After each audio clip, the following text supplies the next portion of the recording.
ప్రభునామానికే మహిమ కలుగునుగాక. దేవుని వాక్యం క్రిస్మస్ దినంలో, పర్వదినంలో, పండుగ దినంలో మనం వచ్చాం. అర్ధరాత్రి వేళ దేవుని వాక్యం విన్నారంటే మనం ధన్యులు. ఎవరు వాక్యం వింటున్నాం? దేవుడు అంటే దేవుని వాక్యం కాబట్టి వాక్యమే దేవుడు. ఈ రాత్రి దేవుణ్ణి కలుసుకుంటున్నటువంటి శుభవేళ, అర్ధరాత్రి వేళ. ఆనాడు గొల్లలకు దేవదూతల ద్వారా ఎలాగైతే దేవుని వాక్యాన్ని అందించినట్లుగా ఈ రాత్రి వేళ ఈ మందిరంలో దేవుని వాక్యం వినగలుగుతున్నాం అంటే మనం భాగ్యవంతులం.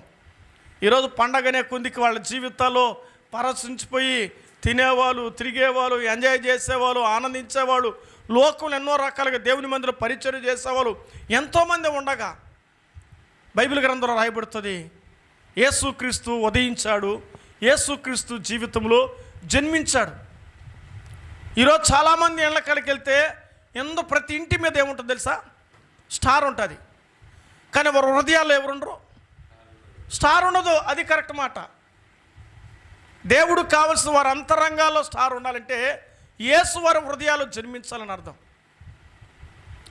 మానవుని యొక్క జీవితంలో ఎన్నో పండుగలు ప్రపంచంలో జరుపుకుంటే దాంట్లో ప్రాముఖ్యమైనది ఏంటంటే తెలుసా? ఇది ప్రపంచ పండుగ. ఏ పండుగ? క్రీస్తు యొక్క జన్మదినం ప్రపంచ పండుగ. ఎలా చెప్పగలంటారా? యేసు క్రీస్తు నుంచే కాలం ఏర్పడింది. క్రీస్తు పూర్వం, క్రీస్తు శకం ఎక్కడి నుంచి ప్రారంభించంటే యేసుతోనే ప్రారంభించబడింది. అందుకే ఆయన మొదటివాడు, కడపటివాడు. ఆది ఆయనే, అంతము కూడా ఆయనే. నేను మొదటివాడును, కడపటి, ఆల్ఫా ఒమేగా నేనన్నాడు. భూత భవిష్యత్ వర్తమాన కాలంలో నేను ఉన్నవాడు. యేసుక్రీస్తు దేవుడు అమెరికా దేవుడు ఒకడే కాదు, అందరి దేవుడు. ఏమండి? ఎవరి దేవుడు? మా అందరి దేవుడు ఆయన. దేవుడు ఒక్కడే. నరుడికి ఆయన మధ్యవర్తిగా ఈ భూమి మీదకి ఆయన అవతరించాడు. ఒక మాటలో చెప్పాలంటే యేసుక్రీస్తు జన్మ కారణ జన్ముడు. యేసుక్రీస్తు ఏ జన్ముడు? జగత్పునాది వేయబడక మునిపే, యేసుక్రీస్తు జన్మించక మునిపే యేసుక్రీస్తు పలాని ఊరిలో పలాని రోజు పలాని టైంలో పుడతాడని ముందుగానే ప్రవచనం రాయబడింది. ప్రవచనమును ప్రకారం, చెప్పబడిన మాట ప్రకారం ప్రభుని యేసుక్రీస్తు వారు ఈ భూమి మీద జన్మించాడు. అందుకే ఆయన కారణ జన్ముడు. మామూలుగా ఆ కారణ జన్ముడు ఎవరి కోసం పుట్టాడంటే కేవలం నీ కోసం, నా కోసం పుట్టాడు. ఒక మానవుని కొరకు సృష్టికర్తన దేవుడు జన్మించాడు. అందుకే ఆ పాట జన్మించను జన్మించను యేసు రక్షకుడు ఉదయించను ఉదయించను నీ జీవితంలో ఒక దీపం, ఒక సూర్యుడి వలె. సూర్యుడు లేకపోతే మనం ఏమి చేసుకోలేము. ఆ సూర్యుడు ఏ సూర్యుడట? మలాకి 4:2 ప్రకారం నీతి సూర్యుడు ఆయన. యేసుక్రీస్తు ప్రతి హృదయాల్లో జన్మిస్తే వారి జీవితాల్లో భాగ్యవంతులు అవుతారు. ఈరోజు ఈ వాక్యం వింటున్న మనమందరం కూడా మన హృదయాలు ఎవరు జన్మించారు? యేసు జన్మించాడు కాబట్టి మనం భాగ్యవంతులం. అందుకే ఇశ్రాయేలు, నీ భాగ్యం ఎంతో గొప్పదో ఎరిగితివా? యెహోవా రక్షించిన నిన్ను పోలిన వాడెవరు? యేసు ప్రభు నమ్ముకొని మనం ఏమయ్యో తెలుసండి, మనం భాగ్యవంతులయ్యాం. యేసుక్రీస్తు యొక్క జన్మ కారణ జన్ముడు. మరి మనం ఎందుకు పుట్టాం? ఈ ప్రశ్న మనం కానీ ఎదుటి అడిగితే లాగి కొడతాం చంపకాయలు వాడి మీద. ఏంద్రా నువ్వు ఎవరు అనుకుంటున్నావు, నన్ను చదువుతున్నావు అంటావు. యేసు ప్రభు వారైతే ఆయన జన్మకు కారణాలు ఉన్నాయి. 4 లేక 5 కారణాలు ఈ రాత్రి వేళ యేసుక్రీస్తు జన్మకు నిదర్శనాలు చూద్దాం. మనం అనేక వచనాలు మామూలుగా చదువుతుంటాం. ఆ వాక్యం చదువుతారండి. మత్తయి సువార్త 1వ అధ్యాయము 21వ వచనం చదువుతారు బైబిల్ గ్రంథంలో తెరచిన వారు. ఆమె యొక్క కుమారుని కనును తన ప్రజలను ఆయనే రక్షించు కనుక యేసును పేరు పెట్టుదు అని చూస్తున్నాం. యేసుని పేరు భూమి మీద పెట్టబడింది. అంటే ఎవరికి పెట్టబడింది? యేసుకే పెట్టబడింది యేసుని పేరు. ఈరోజు చాలామంది యేసుని పేరు పెట్టుకుంటారు. ఏమీ లేదు హృదయాల్లో యేసు ఉండడు. ఏమండి? యేసుని పేరు ఉన్నది కానీ అంతరంగంలో యేసు లేక బ్రతకడం కష్టం. యేసుక్రీస్తుని కలిగి ఉండడం ద్వారా మన జీవితంలో గొప్ప భాగ్యం. యేసు ప్రభు ఈ లోకానికి ఎందుకు వచ్చాడంటే యేసుని మనం చదువుకున్నాం. ఆ యేసు ఈ లోకం ఎవరి కోసం వచ్చాడు అంటే మనం చదువుకుంట వాక్యంలో తిమోతి 1వ పత్రిక మనకు తెలుసు కదండి. 1వ అధ్యాయం 15వ వచనం ఏం రాయబడింది? పాపులను రక్షించడానికి క్రీస్తు యేసు ఎక్కడికి వచ్చాడు? లోకమునకు వచ్చాను అని రాయబడింది బైబిల్లో. ఎక్కడికి వచ్చాడు ఆయన? మీరు చెప్పాలి, తలెత్తానని చెప్పాలి. నేను అడిగిన వాక్యం చదివేశా. యేసు క్రీస్తు ఎందుకు వచ్చాడు అంటే, ఇప్పుడు నేనేం వాక్యం చదివాను? ఏం బాబు? పాపులను రక్షించడానికి క్రీస్తు యేసు లోకమునకు వచ్చాను అని బైబిల్. ఇప్పుడు ఎవరు రక్షించడానికి వచ్చాడు? ఏమ్మా, అర్ధరాత్రి కదా కొంచెం. ఒకటి నెంబర్ 1, పాపాలు రక్షించడానికి వచ్చాడు. అందుకే ఏం రాసుకో? పాపుల రక్షకుడు ఆయన. ఆ పదంలో నేను రాసిన పాటలో పాపుల రక్షకుడు. ఎవరు పాపులు? ఈ భూ ప్రపంచంలో ప్రతి మానవులు కూడా మనం పాపులమే. చిన్నపిల్లల దగ్గరికి పోతే వాళ్ళు ఏం పాపం చేస్తారు? ఇప్పుడు ఆ బిడ్డ ఏం పాపం చేస్తుంది? ఇప్పుడు పాట పడిన పాప ఏం పాపం చేస్తుంది? చిన్న బిడ్డకి పాలు తాగే పాపకి తెలీదు. ఒకవేళ 2 సంవత్సరాలు తెలీదు, ఒకవేళ 6 సంవత్సరాలు తెలుసు, ఎన్ని సంవత్సరాల వయసు తెలుసు. ఇప్పుడు వాళ్ళు పాపం చేయరా? ఏది పాపం అంటే? అబద్ధం చెప్పడం కూడా బైబిల్లో పాపమే, అవునా కదా? పక్కన వాళ్ళది సొత్తు మనం ఆశించడం కూడా, ఎత్తుకోవడం కూడా. పిల్లకాయలు చాలామంది వాడి పెన్సిల్ పెన్నులు ఎత్తుకునేస్తారు. ఇది కూడా ఏది? దొంగతనం పాపమేగా, ఆజ్ఞలో పాపంతో సమానమేగా. అంటే ఒక మాటలో చెప్పంటే, పాపానికి కులబద్ధం ఏదో లేదు, పాపానికి జాతి భేదం లేదు, ఏ భేదము లేదు. అందరం ఏం చేస్తాం? మనం పాపం చేస్తాం. పాపం చేస్తే ఎలాగున్నా మన స్థితి తెలిసినా, అసలు మన స్థితి ఎలాగుందంటే పడిపోయిన స్థితి మన జీవితం. కొంతమంది చూస్తున్నాం, ఎంతోమంది ఈ లోకానికి వ్యసనానికి లోబడిపోయి దారులు ఎక్కడికక్కడ పడిపోయి ఉంటారు. వాళ్ళ మైకంలో ఉన్నారు, వాళ్ళు మాయలో పడిపోయారు. మాయలో పడి లోకానికి దాసులైపోయారు. వారు దాసులయ్యారు కాబట్టే వారు పడిపోయిన స్థితుల్లోకి వెళ్ళిపోయారు. యెషయా గ్రంథం 64వ అధ్యాయం 5వ వచనంలో ఒక మానవుని యొక్క దౌర్భాగ్యపు స్థితిని గురించి దేవుడు రాయించాడు. అందుకే ఆయన ఈ లోకానికి వచ్చాడని కారణం. చూడండి, ఆయన 64:5 యెషయా గ్రంథం.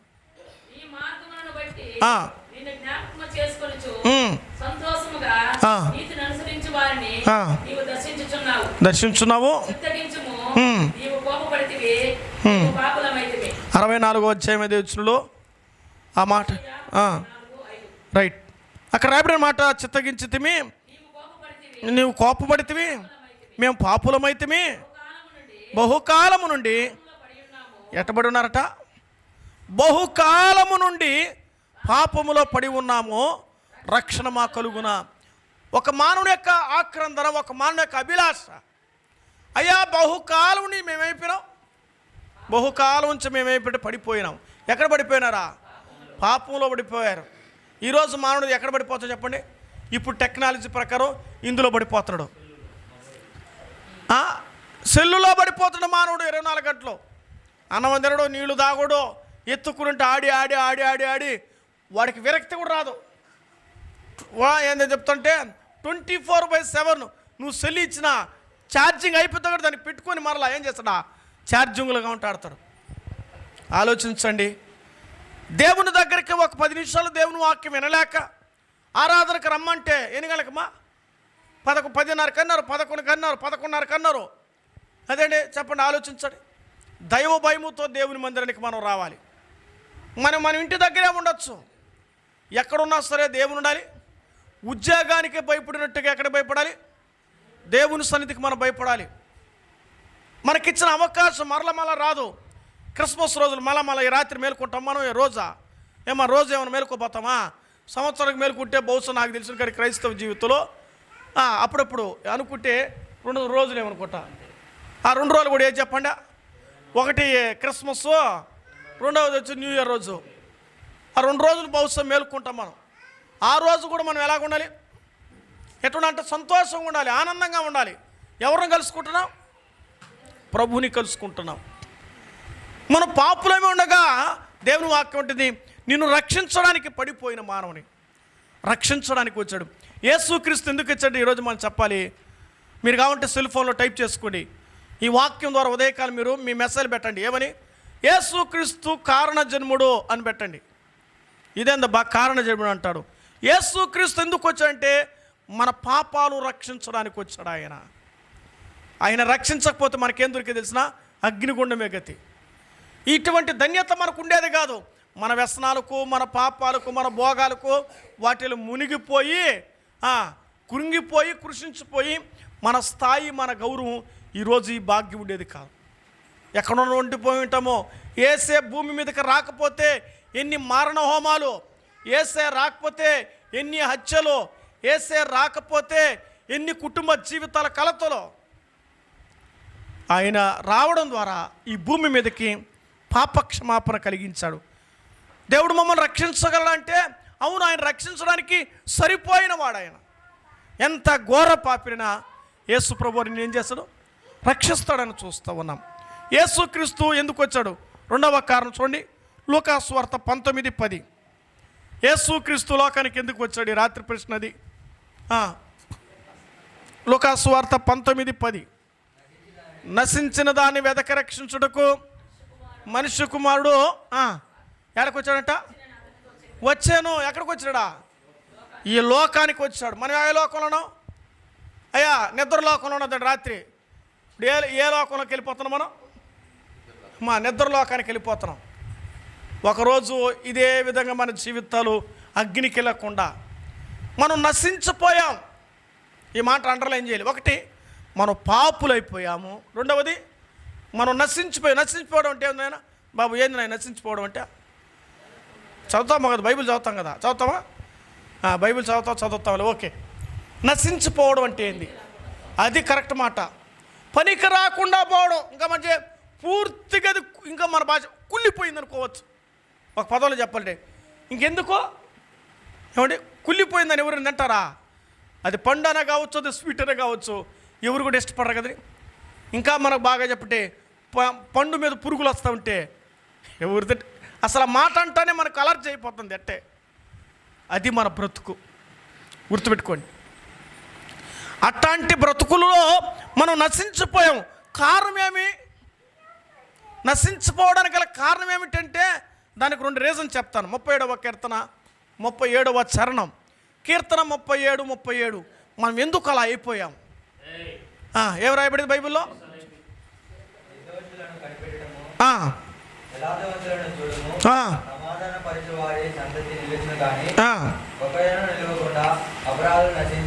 అపరాధులు నశించుదురు. అపరాధులు నశించుదంటే అపరాధం లేనివాడు బాగుంటాడు, అపరాధులు ఏమవుతారు? నశిస్తారు. దానికి వ్యతిరేకం పగలు రాత్రి అన్నట్టుగా ఆలోచించాలి. అపరాధులు అంటే మనం ఏం చేసాం? మీరు పాపముల చేతను అపరాధముల చేతను సచ్చిన వారే ఉండగా మనం అపరాధులం అంటే మనం తప్పు చేస్తామని అర్థం. అది గుర్తుపెట్టుకోవాలి. మానవుడు తప్పు చేశాడు, ఆ తప్పును క్షమించడానికి, ఆ తప్పుకి రుణం చెల్లించడానికి నువ్వు చేసిన తప్పుకి జరిమానా కట్టాలి. ఏడా? కోర్టులో. అర్థమవుతుందా? మనం ఎప్పుడైనా కొన్ని తప్పులు చేసినప్పుడు కోర్టులో జైలుకి వెళ్తాం, జైలు నుంచి కోర్టుకి వెళ్తాం, కోర్టులో జరిమానా కట్టాలి. వాటిని అలా కట్టడానికి కొరకే జడ్జులు ఈ లోకంలో అధికారులు ఉంచాడు దేవుడు. నువ్వు అపరాధివని, నువ్వు నేరస్తుడవని, నువ్వు అవిధేయుడివని దేవుడు గుర్తెరిగి నిన్ను రక్షించడానికి భూమి మీదకు. అదే నువ్వు నశించిపోయావు అపరాధమును బట్టి. నశించిన దాన్ని వెదక రక్షించడం అంటే అర్థం ఏమనుకుంటున్నావు? చెడిపోయిన నిన్ను మరలా ఏం చేయాలి? మీకు ఇంకా బాగా క్లారిటీ అర్థం అంటే మీరు బాగా చూస్తారు. ఆమె బ్లడ్ చెడిపోయిందండి, డయాలసిస్లో ఉంది అంటే అర్థం ఏం తెలుసా? డయాలసిస్ అంటే రక్తం రోజు ఏం చేయాలి? శుద్ధి చేయబడాలి. అది రోజునో లేక 3 రోజులో లేక 6 రోజులో లేదా నెలకు ఒకసారో 3 నెలలకు ఒకసారో 6 నెలలకు ఒకసారో డయాలసిస్ చేస్తారు. రక్తం ఎక్కువ మరలా ఫ్రెష్గా చేస్తారు. చెడిపోయిన రక్తం ఏమైనా బ్రతకలేకపోతున్నవి. చెడిపోయిన మానవుడు పరలోకానికి ఎలా వెళ్ళగలడం? చెడిపోయిన మానవుడు పరలోకానికి ఎలా వెళ్ళగలడం? అందుకే యేసుక్రీస్తు లోకానికి వచ్చి మనం అపరాధం ద్వారా చెడిపోయాం. సామెతల గ్రంథం 19:9 ప్రకారం అన్యాయాల ద్వారా చెడిపోయాం. ఎంతమందికి అన్యాయాలు చేస్తున్నాం? కుటుంబానికి అన్యాయం చేస్తున్నాం.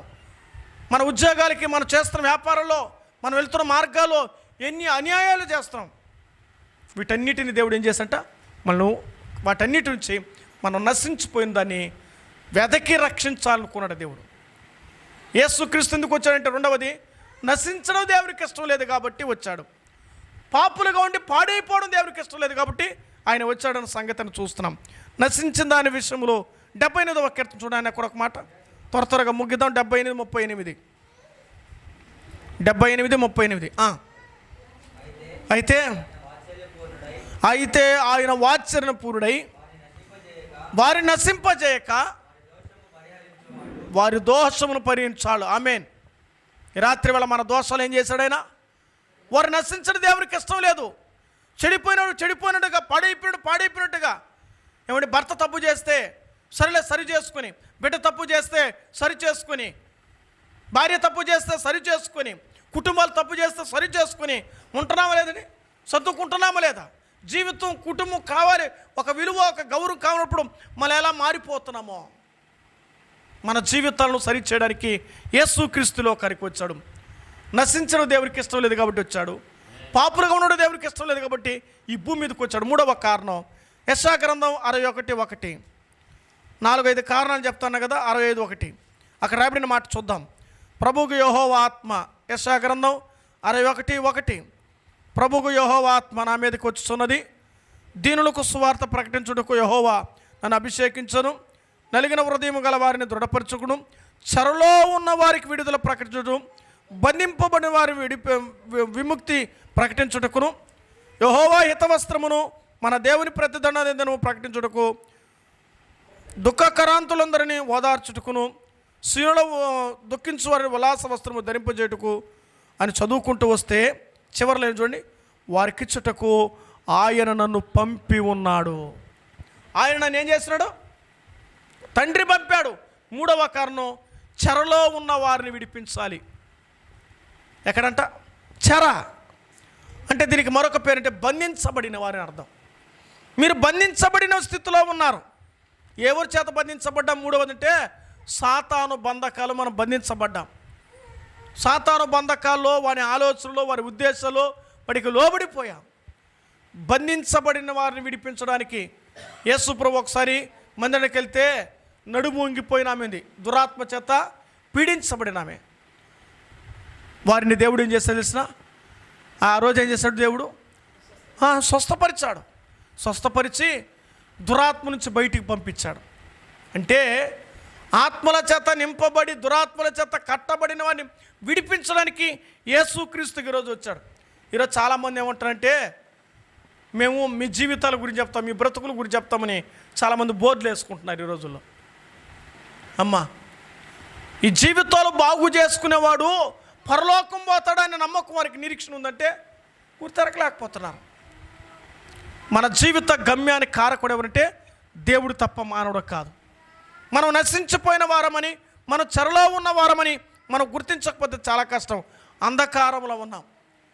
చాలామంది తాను చేసే పని తాను కరెక్ట్ అనుకుంటాడు. గురుగుంజే దాని గుణం తెలియదట, దాని వెనక రూపం, దాని ముందు రూపమే తెలుస్తుంది. మనం అలాంటి వాళ్ళం. నా వరకు నేనే కరెక్టు, నా వరకు నేనే పద్ధతిగా ఉన్నా, నాకు మించిన లేడు, నాకు సాటి లేరు, నాకు పోటీ లేరు అని నువ్వు అనుకుంటావు. నేను అంటాను, తన్నేవాడు తల తన్నేవాడు ఉంటాడు. తన్నేవాడు ఉంటే గుర్తుపెట్టుకోండి, మన జీవితంలో మనమే కరెక్ట్ అనుకుంటున్నాం. నువ్వు దేవుని దగ్గరికి వస్తే నువ్వెంత కరెక్ట్ నీకు అర్థమవుతుంది. అద్దం ముందుకు ఎదురుకెళ్తే నీ ముఖం ఎలా కనిపిస్తుందో భగవంతుని పాదాల దగ్గరికి వస్తే నీ జీవితం అలా తెలుస్తుంది. కాబట్టి మనం చదువుకున్న వాక్యం చెరలో నుండి విడిపించడానికి యేసుక్రీస్తు. 3 ముక్కలు చెప్పడమ్మా. ఒకటి, ఎందుకు వచ్చాడు? పాపులను రక్షించడానికి. రెండవది, ఎందుకు వచ్చాడు? ఆయన నశించిందని వెతక రక్షించడానికి. మూడవ కారణం చెరలో ఉన్నవారు విడిపించడానికి, చెరలో ఉన్నవారు. నాలుగవది ఏం తెలుసా? యేసయ్య పరిచారం చేయడానికి వచ్చాడు. నాలుగవ కారణం ఏది? పరిచారం అంటే అర్థమేంటి తెలుసా? ఏ పరిచర్య చేశాడు యేసుప్రభు భూమి మీద? ఎక్కువ చెప్పండి. అనేకమైన అద్భుత పరిచర్యలు చేశాడు. కుంటి వారిని స్వస్థపరిచారు, మోగవారిని స్వస్థపరిచారు, అంగహీనులను స్వస్థపరిచారు, రోగగ్రస్తులందరూ కూడా దేవుడు కాపాడి స్వస్థపరిచాడు. అది ఆయన చేసినటువంటి పరిచర్య. యేసు పరిచర్యలో తనకున్నదంతా కూడా తాను ఏదైతే ఎదుటి వారికి చేయాలో అది చేశాడు. మీరు గుర్తుంచుకోవాల్సిన ఈరోజు క్రిస్మస్లో నువ్వు చేసిన మంచే నీకు ప్రయోజనకరమైంది. నీ దగ్గర ఉంటే ఉందని చెప్పు, లేదంటే లేదని చెప్పి. అవును కాదు మధ్యలో ఊగిసాడద్దు. అంత మాత్రమే కాదు, చేతనంతే సహాయం చేయి, చేతను ఒక పూట అన్నం పెట్టు. దేవుడు ఆ పాఠం నేర్పించాడు. పరిచర్య చేయడం నేర్పించాడు దేవుడు. ఈరోజు పరిచారకులు కదా పెత్తనారులు అయిపోయిన సంఘాల్లో మేమే చేయాలి. అది చెప్పేట వాళ్ళు చేయరు, ఇంకొకరు చేయనీరు. నేటి సమాజంలో పరిస్థితులు, వాళ్ళు ఎదగరు, ఇంకొకరు ఎదగనివ్వరు. వాళ్ళు బలపడరు, ఇంకొకరు బలపడనివ్వరు. ప్రభు చేసిన పని చేసిన ఇద్దరిద్దరుగా పంపి సేవ చేయమన్నాడు. మీరు వెళ్ళండి, నా వరం అంతా మీరు చెయ్యండి అన్నాడు. వాళ్ళు కూడా యేసు ప్రభు చేసినట్టుగా స్వస్థపరిచే పరిచర్య చేస్తారు వాళ్ళు. దేవుడు ఆ వరం మన జీవితాలు పొందుకోవాలి. యేసు ప్రభు వారు అనేకులు స్వస్థపరిచే వరం కలిగాడు. ఈరోజు నా జీవితాల్లో యేసు ప్రభువును పొందిన మనం, ఈ లోకానికి వచ్చిన ప్రభు యొక్క మహిమను పొందిన మనం ఆయన పరిచర్య మనం చేయాలి. అదే ఏ పరిచర్య అంటే అద్భుతాల పరిచర్య దేవుడు చేసి చూపించాడు. చివరిగా ఒక మాట చదవండి, యోహాను సువార్త 10:10. 5వ కారణం యేసు ప్రభు ఈ లోకానికి ఎందుకు వచ్చాడు. 5వ కారణం ఏ రాయబడింది, చదువు నాయన.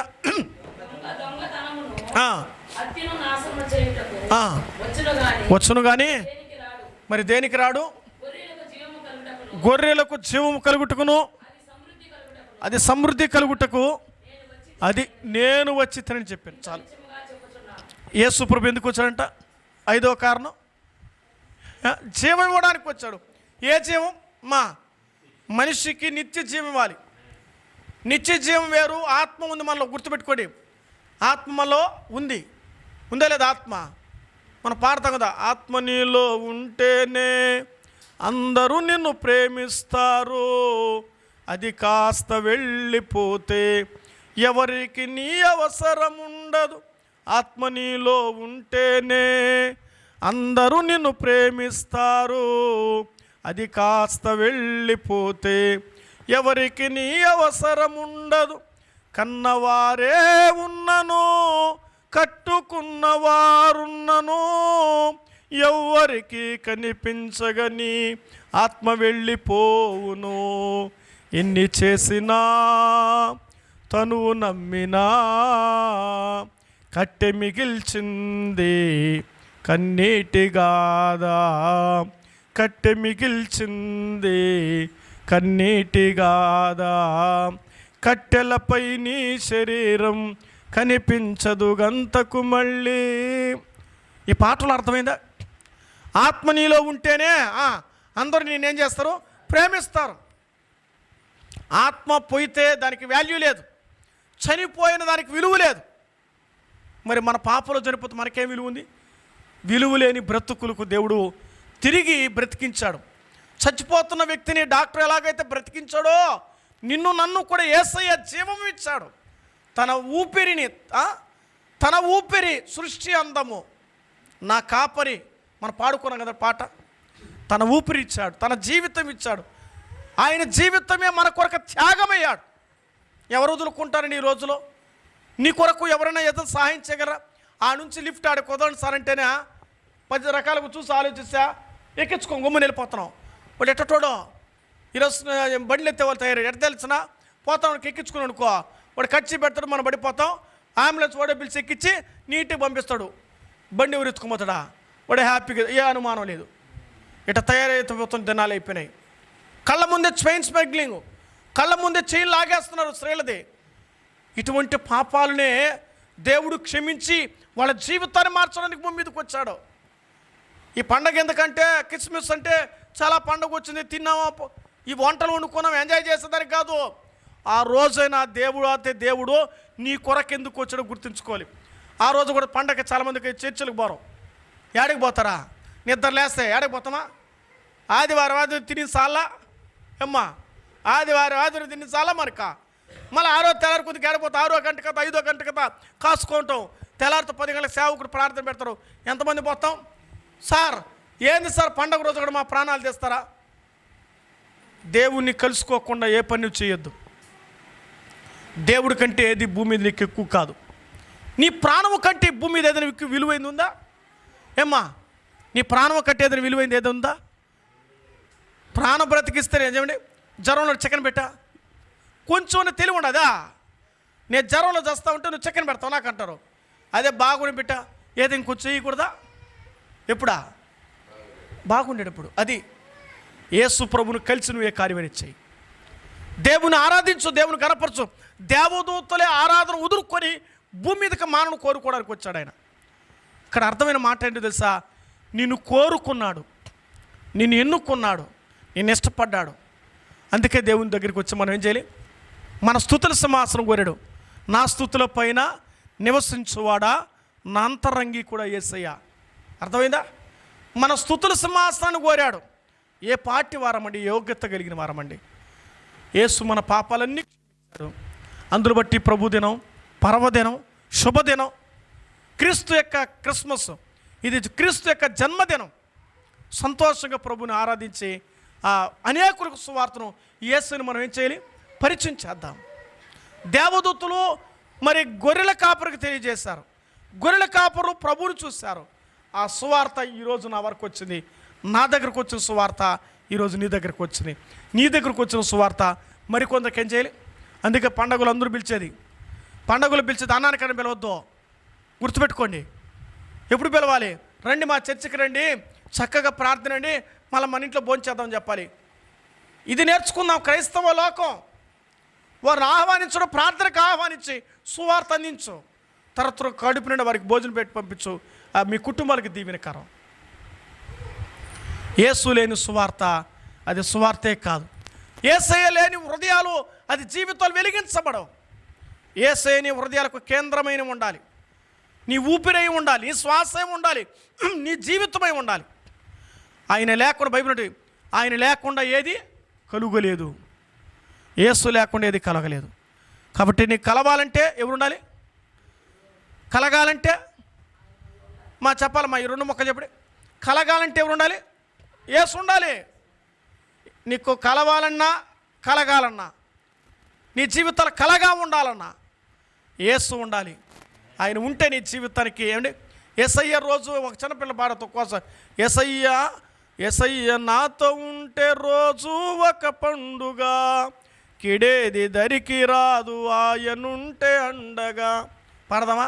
యేసయ్య నాతో ఉంటే రోజు ఒక పండుగ, కిడేది దరికి రాదు ఆయనుంటే అండగా.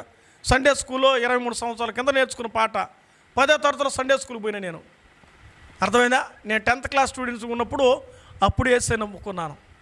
అప్పుడు నేర్చుకున్న పాట యేసయ్య నాతో ఉంటే రోజు ఒక పండుగ.